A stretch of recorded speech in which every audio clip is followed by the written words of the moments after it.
श्री हरि विष्णु। आज हम सुनेंगे कार्तिक मास महात्म्य कथा अध्याय 9 का वर्णन।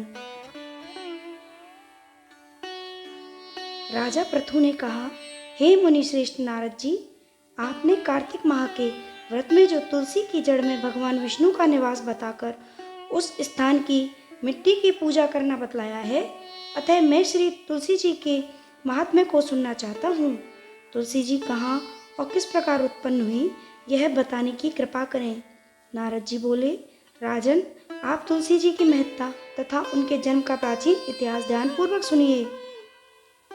एक बार देवगुरु बृहस्पति और देवराज इंद्र भगवान शंकर का दर्शन करने कैलाश पर्वत की ओर चले।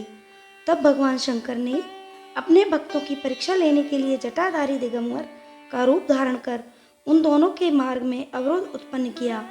यद्यपि वह तेजस्वी, शांत, लंबी भुजा और चौड़ी छाती वाले गौर वर्ण अपने विशाल नेत्रों से युक्त तथा सिर पर जटा धारण किए वैसे ही बैठे थे, तथापि उन भगवान शंकर को ना पहचान कर इंद्र ने उनसे उनका नाम व धाम आदि पूछते हुए कहा, क्या भगवान शंकर आपके स्थान पर हैं या कहीं गए हुए हैं?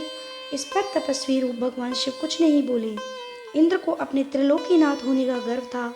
उसी अहंकार के प्रभाव से वह चुप किस प्रकार रह सकता था।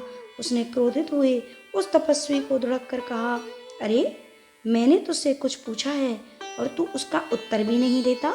मैं अभी तुझ पर वज्र का प्रहार करता हूँ, फिर देखता हूँ कि कौन तुझ जैसे दुर्मति की रक्षा करता है। इस प्रकार कहकर जैसे ही इंद्र ने उस जटाधारी दिगंबर को मारने के लिए हाथ में वज्र लिया, वैसे ही भगवान शिव ने वज्र सहित इंद्र का हाथ स्तंभित कर दिया और विकराल नेत्र कर उसे देखा। उस समय ऐसा प्रतीत हो रहा था कि वह दिगंबर प्रज्वलित हो उठा है और वह अपने तेज से जला देगा।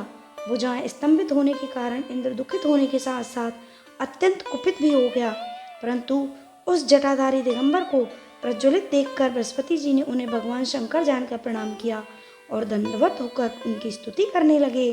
बृहस्पति भगवान शंकर से कहने लगे, हे दीनानाथ, हे महादेव, आप अपने क्रोध को शांत कर लीजिए और इंद्र के इस अपराध को क्षमा कीजिए। बृहस्पति के यह वचन सुनकर भगवान शंकर ने गंभीर वाणी में कहा, मैं अपने नेत्रों से निकाले हुए क्रोध को किस प्रकार रोकूं? तब बृहस्पति ने कहा, भगवान, आप अपना भक्त वत्सल नाम सार्थक करते हुए अपने भक्तों पर दया कीजिए।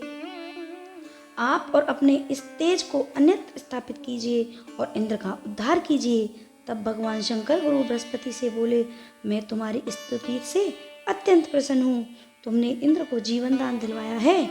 मुझे विश्वास है कि मेरे नेत्रों की अग्नि अब इंद्र को पीड़ित नहीं करेगी। बृहस्पति के इस प्रकार कहकर भगवान शिव ने अपने मस्तक से निकाले हुए अग्निमय तेज को अपने हाथों में ले लिया और फिर उसे क्षीर सागर में डाल दिया। तत्पश्चात भगवान शंकर अंतर्ध्यान हो गए।